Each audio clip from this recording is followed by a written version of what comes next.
Shalom everyone, and welcome to our study of Parashat Behar.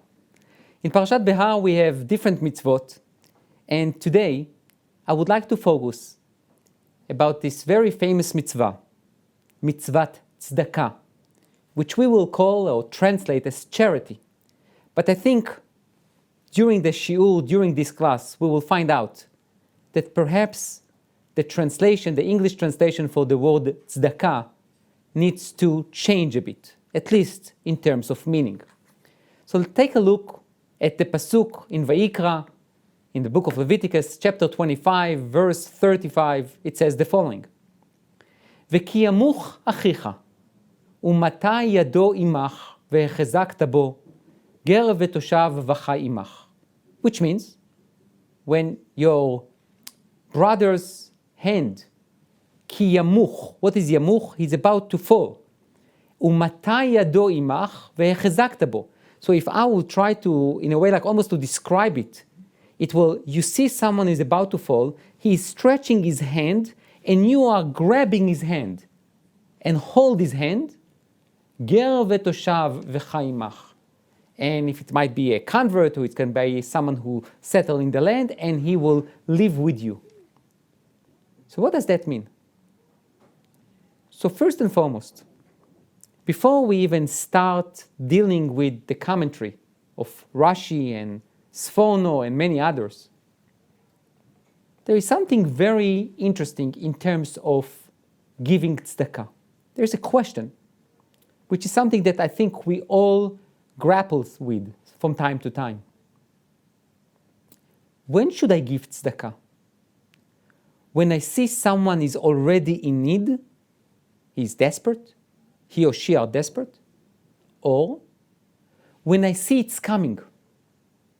Do I need to wait for someone to basically to fall and then to try to pick him or her up and help them financially? Or when they are about to fall, I need to immediately grab them so they don't fall? Now, obviously, there are advantages and disadvantages to every option. So now, when you have this question in mind, let's see Rashi.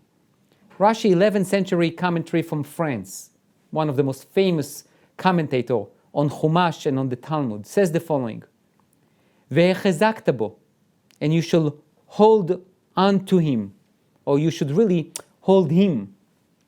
"Al tanicheu sheyered ve'yipol, v'yeh kashe lehakimo." Don't wait until this person, the destitute, the poor person, is falling apart, and then it will be very hard to raise him. Ela chazkeu mishat mutat hayad, but rather strengthen him, empower him, give him financial aid when you see that he is going down. Lema ze domeh, he brings a parable. Lemasui she'al hachamor, when you have like a load on a donkey. Odeu al hachamor echad tofes bo ma'amido. If this load is on the donkey and it starts tilting, but it's still on the donkey, one person can just what? Can balance it on the donkey, and the donkey can go on with the load on him. Nafal haaretz, but if the donkey collapses with the load on him, chamisha ein ma'amidim oto. Even 5 people, it's very hard for them to what? To raise that donkey. So Rashi says something very interesting. When you see someone that is struggling financially, he or she made some wrong decisions or just bad luck, don't wait for them to basically reach a level of bankruptcy. Don't wait for them to become really destitute. Help them out the minute that you see the decline, because then it's easier. It's easier to help them because they still have something, leave alone their dignity, but they still also have some funds, so it can help them.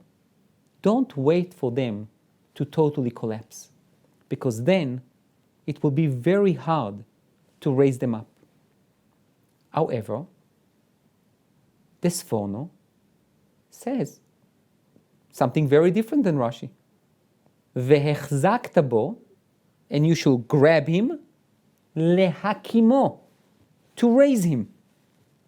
Unlike Rashi, that says, don't wait for him to fall, but when he shows any signs of a decline from his financial status, go ahead and help him. Sforno says, no, wait for him to fall, then raise him. Now, if you analyze these two parshanuyot, these two commentaries, you see a major divide and a major distinction in perspective of how to view tzedakah. Tzedakah is for the people who are destitute, who are already bankrupt, they are already collapsed, and then you help them a bit with the hope that they will be able to raise themselves up and you will help them, or you don't let them do it. You don't let them fall.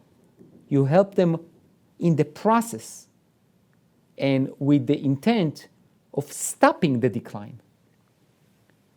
Now, I would say that, as I said before, there are advantages and disadvantages to each aspect, but there is something like, for example, the Sforno, who says you need to wait for him to basically to fall and only then you raise him up. It perhaps because you want him or her to experience and to understand the consequences of their decisions, of their financial decisions, and therefore they need to get really to the bottom of the barrel in order to experience poverty, and then le'at, slowly but surely, you can raise them up, but they will always remember the position that they experienced once in their lives, when they were so destitute. So they will never get there, ever. The disadvantage of what Rashi, for example, says, is definitely that, if I made a bad decision financially, and I didn't collapse yet, and you are basically bailing me out, I didn't learn much. I learned that even if I make mistake, someone else will pay for it. I was not destitute yet. However, the advantage is if I'm a smart person, but I did bad decision, someone helps me out, so I don't fall into despair, I don't fall into being a destitute, and you are helping me in my life.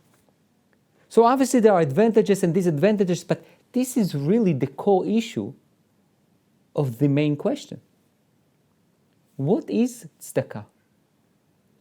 When we say the word charity, it's from a Greek origin, which means it's like some kind of the generosity of your heart. You see someone miskin, you see someone miserable, so you help him out. First and foremost, according to the Torah, it's not about the kindness of your heart. There is a mitzvah, like any other mitzvah, like putting on tefillin or to keep the holidays that we mentioned last week. You have a mitzvah to give tzedakah. Listen to the word tzedakah, from the word tzedek, which means justice. You have money, you need to give. You are blessed with financial abilities, you need to give to others who are not that fortunate. Because we believe that the money we accumulate, the money we make, we definitely are helping it. We are the one to go to work, we are the one to come with an invention, we are the one who are dedicated to our jobs and we are making money. Yes, it's because of our efforts, but not only. We know that many people can do the same thing. One is very wealthy and the other one is definitely not wealthy. How come? Because part of it is definitely God's gifts. And therefore, tzedakah, giving tzedakah, it's not just about, oh, I feel bad for him, I will do something nice and kind. You give tzedakah, you do what you are expected to do. So how you give tzedakah, how do you help a person? So now we have a machloket, we have a dispute between Rashi and Sforno. Rashi says, don't wait for him to fall, don't wait for him to collapse. Help him out in the process. Sforno says, let him taste. What does it mean to be a destitute? And then help him out. Okay, now let's see how Chazal, how our sages, really in the 5th century, 6th century, and later on, viewed the commandment of tzedakah. We will not call it charity, we'll just call it tzedakah.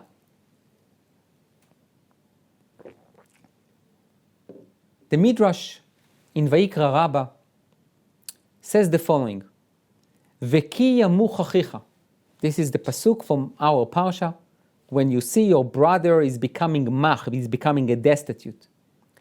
Hada udichtiv, that's what it says in Proverbs in Mishlei Yutet. Malve Hashem chonen dal, ugmulo yeshalem lo. This is a pasuk from Mishlei that says, Malve Hashem chonen dal, which means when you give money to a destitute, in a way you are lending money to God. V'gmulo yeshalem lo, and Hashem will pay you. What's exactly going on here? Amar Rabbi Eliezer, ktiv noten lechem lechol basar. It says Hashem gives bread for every creature. Baze v'chataf et mitzvah. And this guy comes along and gives tzedakah, and he grabs this mitzvah from God. I will explain in a minute. Amar HaKadosh Baruch Hu alai leshalem lo gmulo, ada udichtiv gmulo yeshalem lo. Now let's pause here for a second. And there is definitely an elephant in the room, a theological question with every penny you give for tzedakah. Who gave me, you, the zchut, the right to give tzedakah to someone who is destitute? If we believe that everything is by God, God takes care of everyone. If God thought that this guy should be destitute and this guy should be wealthy, by me giving tzedakah to this destitute, he becomes less destitute. I'm intervening in God's decision A. B, even if God does not want him to be destitute, God takes care of him. He gives him whatever he thinks he or she needs to get. And now I come and I give more. In a way, I'm taking away, I'm intervening in God's work. Who gave me the right? Answer: not only that God gave me the right, because this is a way I can imitate God, but he also owes me.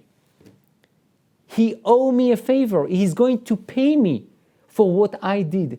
It's an incredible idea. Not only that mitzvah tzedakah is what you need to do, because part of the money we make obviously is with God's help, and without God's help we will not be able to make that money. So in a way it's not ours. Not only that we intervene in God's work, not only that it's considered like we are lending God the money we gave to that person who is destitute, God is going to repay for us and will praise us. This is the idea of tzedakah. Understanding that what we do, we are intervening in God's work and God likes it. God wants us to be involved in chesed, in spreading kindness and taking care of other people. Because when you give money to someone else, even though that's what you need to do, you are showing mindfulness, awareness. There are other people that are in desperate needs, and I need to take care of them. So that's one idea. Rabbi Tanchuma, Amar la b'shem Rabbi Chia bar Abba, Rav Nachman Amar la b'shem Rabbi Yuden beRabbi Shimon. So we have a list of rabbis who said it. V'Rabanan b'shem Rabbi Shimon ben Lakish. Ilmale mikra katuv I efshar leomro. He says, without the Tanakh saying that, we will never dare saying it. What is the it? כביכול, דרכו של לווה להיות עבד למלווה, הדה הוא דכתיב, ועבד לווה לאיש מלווה. This is something profound, I would say, amazing, overwhelming. The pasuk in Mishlei, the verse that I quoted from Proverbs, מלווה השם, חונן דל, means what? That when I gave tzedakah to a poor person, it's like I lended money to God. Now there is another verse in Proverbs which says, Eved loveh leish malveh, which means, if I lend money to someone, this someone has an obligations to me. He owes me, obviously. And in a very extreme way, in Proverbs, this person is described as a servant. Because he owes me money, he feels like he's my servant. Now, take that idea, copy-paste it to tzedakah. We basically just said that when I give money to a poor person, as part of my obligation, as part of my responsibility, as part of a mitzvah that I need to do, I'm lending money to God, and now God owes me one. This idea is profound. By giving tzedakah, which I'm obligated to do, because partially, at least partially, it's not really my money, it's God's gift, God creates a setting that when I give tzedakah, in a way, God's owe me something. And He creates this idea that I need to be mindful of others as part of my obligation, but at the same time, God feels obligated now to me. A third idea is by Rabbi Pinchas. Rabbi Pinchas בשם Rabbi Reuven אמר, so Rabbi Pinchas in the name of Rabbi Reuven says, כל מי שנותן פרוטה לעני, הקדוש ברוך הוא נותן לו פרוטות. So everyone who gives a dollar, a shekel, to a poor person, Hashem also gives him $1 back. But then the Midrash says, וכי פרוטה הוא נותן לו? והלא לא נותן לו אלא נפשו. He says, only, you think God only gives him money back? No, no, no. When you give money, when you give tzedakah to a poor person, there can be a case that you basically saves his life. How come? הכיצד? How can you say that? הייתה כיכר ביוד פרוטות, ואני עומד בשוק ואין בידו אלא 9. Let's say a piece of bread cost $10, and the poor person has only $9. He goes to the baker and says, oh, look, I have only $9. Can I buy bread? He says, no, it costs $10. You can't. ואין בידו אלא 9. ובא אחד ונתן לו פרוטה. And I come along, and I see this poor person, he has only $9. I give him $1. Now, with my additional $1, he has $10, so he can buy bread. And this guy, this poor person, takes the $10, buy bread, and he didn't eat for 2 days, and now he eats the bread, and he basically revived his soul. He revived himself. ונטל כיכר ואכלה ושבת נפשו עליו, אמר לו הקדוש ברוך הוא אף אתה. בשעה שנפשך מצפצפת לצאת מתוך גופך, אני משיבה לך. לפיכך משה מזהיר לישראל וכי ימוך אחיך. All these drashot are incredible. Basically, we all know the statement that tzedakah tatzil mimavet, that by giving tzedakah you are being saved from death. This is the source.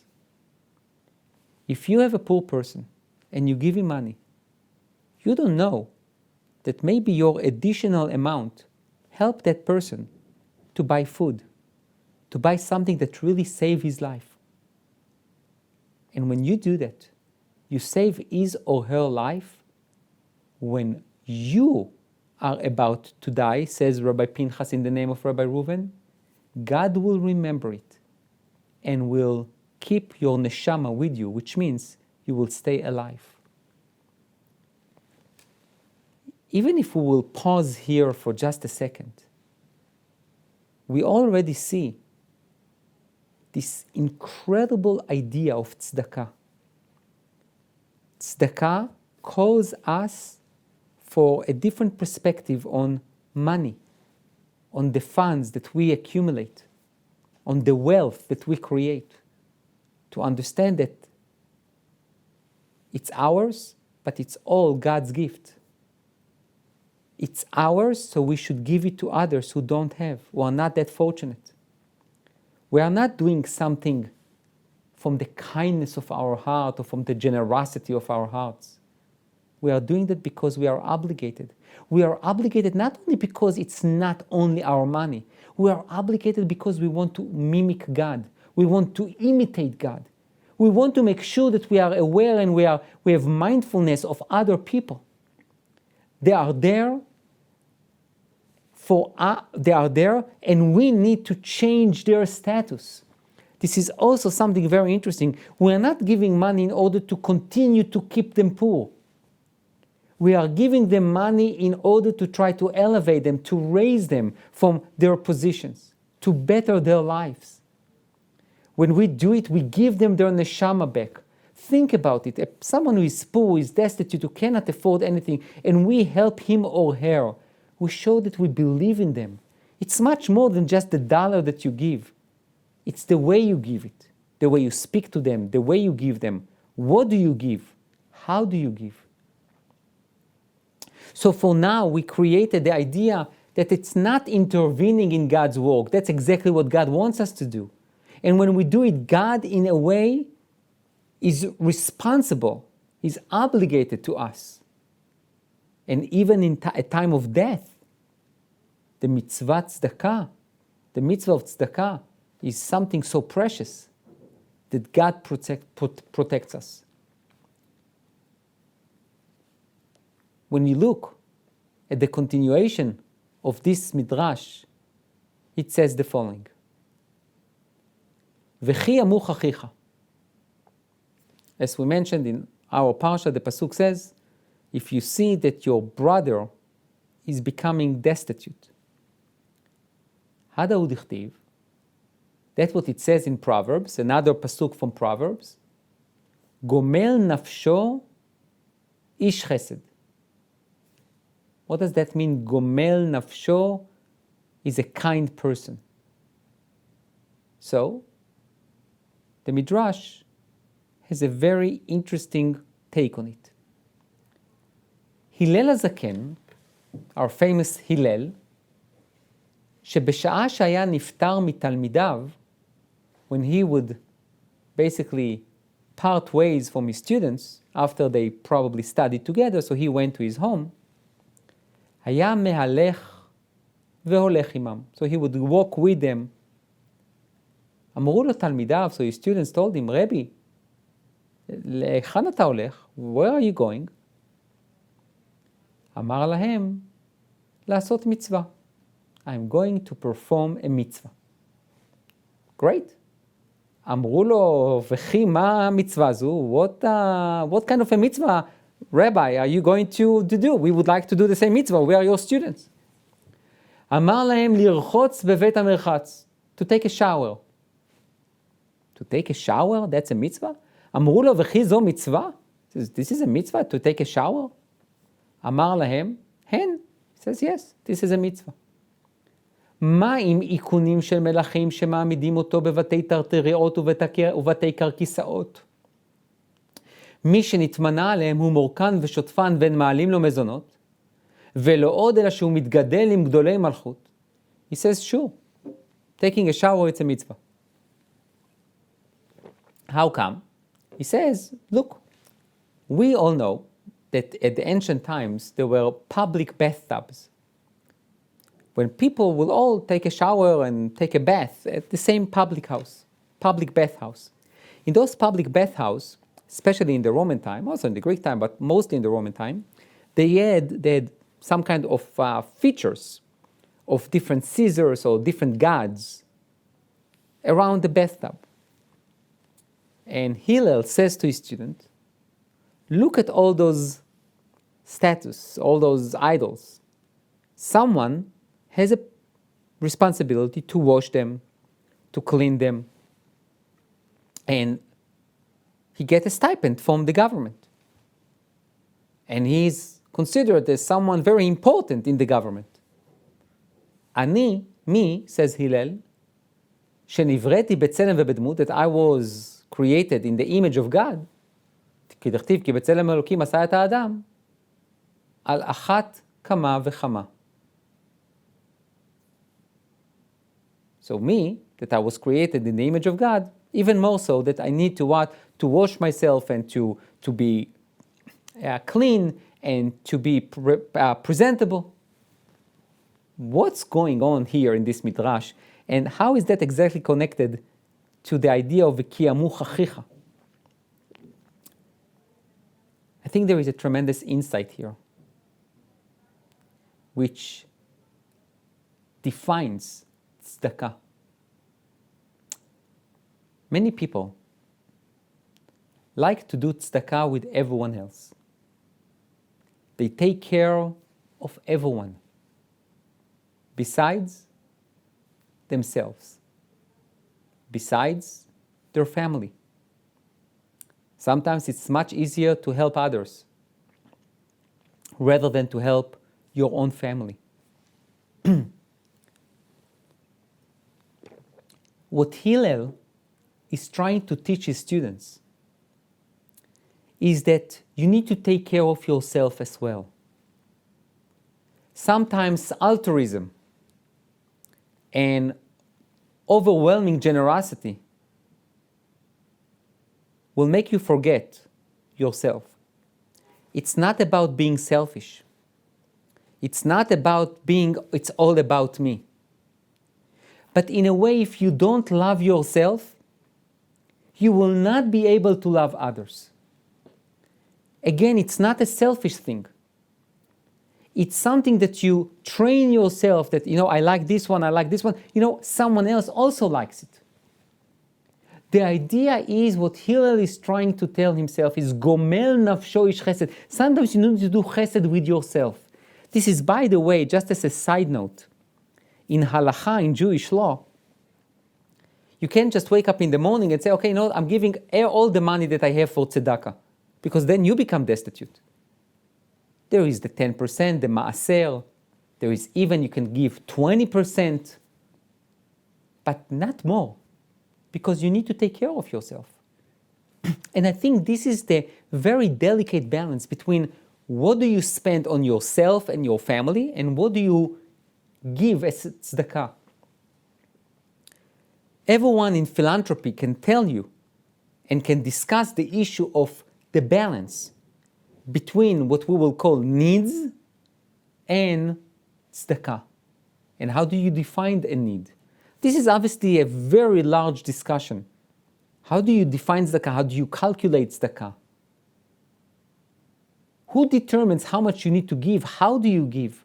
It's all in Jewish law. There is tremendous amount of literature about tzedakah. But I think according to this midrash, what Hillel is trying to encourage us to think, it's also about ourselves. How do you care for yourself? Again, not in a selfish way, but in a way that you can also understand the needs of others. And then the midrash continues, Gomel nafsho ish chesed, another interpretation for this verse, again a story about Hillel. זה הלל הזקן, שבשעה שהיה נפטר מתלמידיו, when he will part ways from his students, היה מהלך והולך עמם. Again, he would walk and they would ask him, אמרו לו תלמידיו, רבי, להיכן אתה הולך? רבי, where are you going? אמר להם, לגמול חסד עם הדן אכסניה בגוביתא. אמרו לו, כל יום איתלך אכסניה? He says, I'm going to show kindness to this house, which is probably, he called his home, his wife. אמרו לו, כל יום איתלך אכסניה? אמר להם, והדן נפשה אלופתא לאו אכסניה הוא בגו גופה? יום הדן היא הכה, למחר לתי הכה. So he says, I am going to take care of myself, really. And they said to him, what? Every day you have yourself. Why do you need to do anything for yourself? He says, who knows? Today I'm here. Tomorrow maybe I'm not here. If we will continue on with Hillel, we would think that this is like a very selfish person, but he was definitely not. Hillel himself, by the way, was a destitute, especially at the beginning. Later on, he became wealthy, but he knew exactly what does it mean to be destitute. The story about Hillel, that he didn't have enough money to go into the study hall, so he went on the roof to listen to Divrei Torah, to the words of Torah, snow came down and covered him. So he knows exactly what does it mean to be poor, to be destitute. But he also understands the balance between taking care of others and taking care of yourself and even your own physical needs. I think this is something to think about. I think today's shiur is a lot of food for thought. We all involved in any shape, way, or form with tzedakah, with giving. How do we view giving? How do we view, quote unquote, spending money on ourselves? How do we create this mindset of giving to others and not to feel bad, quote unquote, of taking care of ourselves and our families?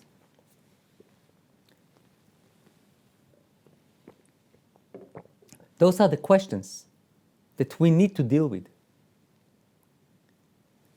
Another interpretation, גומל נפשו איש חסד ואוכר שארו אכזרי. This is another verse from Proverbs that also says something that if you do some kindness with yourself, you are considered as a kind man. ואוכר שארו אכזרי, and someone who is אוכר שארו is trying to be oblivious to his relative, he becomes cruel. אמר רבי אלכסנדרי, זה שמגעת לו שמחה ואינו מדביק את קרוביו עמו משום עניות. This is incredible. He basically says, you know what does it mean to be oblivious to your relative and it considered as cruelty? Is that when you have a simcha and you don't invite your relatives, you don't make it contagious because you don't want to be poor, you are considered as cruel. Basically, when you make calculation, you know what, I'm not going to invite all my relatives to my simcha. I don't want to waste on their money. Or if they are poor, I don't want them in my simcha, in my happy times, because it's not nice. That's cruelty. When you feel simcha, when you feel happiness and joy, make it contagious. Invite everyone. Share your happiness with others. This is the idea of not only giving tzedakah to the poor people and to keep them where they are. You know, sometimes it's easier to write a check or to pay with credit or to do a transfer to someone. I don't want to meet him or her. I don't want to know them. They are poor, they are destitute. Okay, I'm helping them, but I'm here, basically behind this beautiful table, and they are there. Rabbi Alexandri says, you have a happy event, bring them.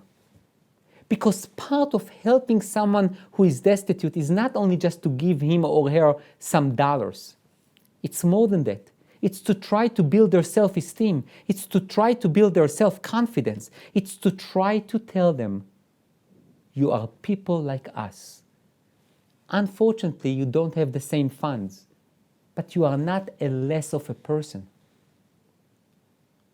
אמר רב נחמן כתיב, כי בגלל הדבר הזה, because of this thing, because of tzedakah, Hashem can help you and pay you and encourage you and strengthen you. Says Rabbi Nachman, biglal, the word biglal means because.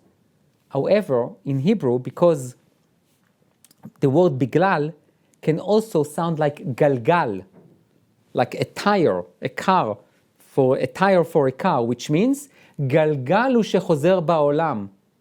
It's like a circle. Because a person who was wealthy can become poor. We understand the reality. Many people do what we do and they are not wealthy. Many people do what we do and they are wealthier than us. We all understand that God plays a tremendous role in determining who is going to be wealthy and who is going to be destitute. And it's up to us to do two things. To give tzedakah, to help the other to be elevated, and to keep the money we have. We are doing two things.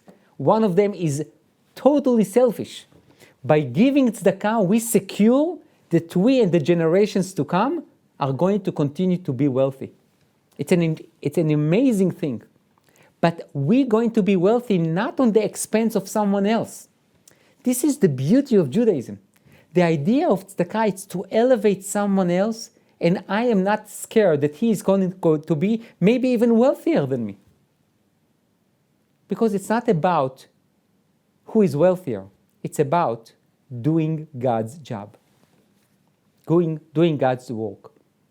Here we have the psukim that the Midrash, quoted, and now let's learn another Midrash. V'kiyamuch achicha. Again, if you see that your brother is becoming mach, is becoming destitute. Hada udichtiv, another verse from Mishlei, from Proverbs, Rash ve'ish tchachim nivgashu. Rash means a destitute. Ve'ish tchachim, a person who likes to conspire. Nivgashu, they met. Ashir v'rash nivgashu, a wealthy person and a poor person met. Oseh kulam Hashem, God makes them all. What does that mean? Rash, what does it mean Rash? Poor person, ze Rash betorah. Someone who does not have too much knowledge in Torah. Ve'ish tchachim, what does it mean? A person of tchachim, זה ששונה סדר או שני סדרים. Someone who learns a bit. עמד רש עם איש תככים, ואמר לה, השנני פרק אחד. So the person who does not know Torah, ask the person who knows Torah, please teach me one chapter. Teach me one Mishnah. והשנהו, and the person who knows Torah taught the other person a chapter or two, מאיר עיני שניהם. השם. קנו העולם הזה והעולם הבא. Interesting. Now this is a different type of giving. This is or maybe even a very high level of giving. Giving knowledge. Tzedakah does not only mean money. It also means knowledge. I learned more than someone else. I teach him, I'm giving even more than money. Because think about it. It took me time and efforts to gain that knowledge, and I'm giving it to you for free, and now it becomes yours. And if you are talented, you will take the wisdom that I taught you, and you can make something incredible out of it. This is what it means, according to the Midrash, Rash ve'ish trachim nivgashu, a person who does not know too much Torah, who met someone who knows Torah and he taught him, Me'ir shnehem einei Hashem. Hashem will enlighten the eyes of both of them in Torah. However, Ashir v'Rash nivgashu, Ashir b'Torah, Rash b'Torah, אמר אותו רש לאותו אשיר, השנני פרק אחד ולא ישנהו, אמר לו, מה אנה בא עם מיטב ומתניתך במשכין או במימתי, קרי ותני עם דחבתך. But, however, if someone who doesn't know too much Torah comes to someone who knows Torah and says to him, please, teach me something, and I tell him, who are you? What do you think? I will give you the Torah that it's represented by water. You think I'm going to give you water? I'm going to teach you? I'm going to feed you? No. Hang out with your peers who don't know anything. מה קריבה? עושה כולם השם. מי שעשה לזה חכם, יכול לעשותו טיפש. ומי שעשה לזה טיפש, יכול לעשותו חכם. Don't be arrogant. The fact that you learn Torah, it's wonderful. Yes, you put a lot of efforts in it. You spend a lot of time in it. But don't forget, without God's, I will say, without God enabling you to understand and to gain that knowledge, you will not be able to do it. So therefore, share it. Now you see how tzedakah is not just limited to money, funds. It's also for knowledge, to impart knowledge. And in a way, I would say it's even a higher level of tzedakah because the wisdom that I gained is mine, is part of who I am. It's part of my DNA. Money is something more external. It might be even easier to give. But to my wisdom, I worked on something for a week, and then I'm giving it to you in an hour. I'm doing something that I'm basically giving up, something that I gained with tremendous efforts. But that's part of tzedakah. And again, why is it? Because the idea of tzedakah is to better everyone's situation. Financially, knowledge-based. The idea that you bring people to have a better life. This is the idea of tzedakah. And when you think about it, I'm not going to read the entire continuation of that midrash, because basically, you know what, maybe I would just do the last two sentences.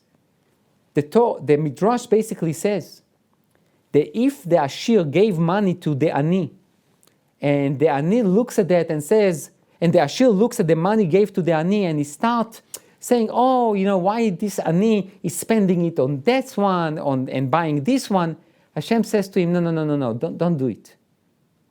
Don't do it. It's not your money. When you gave money, it's wonderful, but it's not yours to criticize him. The idea of tzedakah, it's not to control someone else's life. It's not to control what he or she does. It's to help them. It's to elevate them. It's to lift them up so they can stand in an independent way. It's to give them tools to better their lives.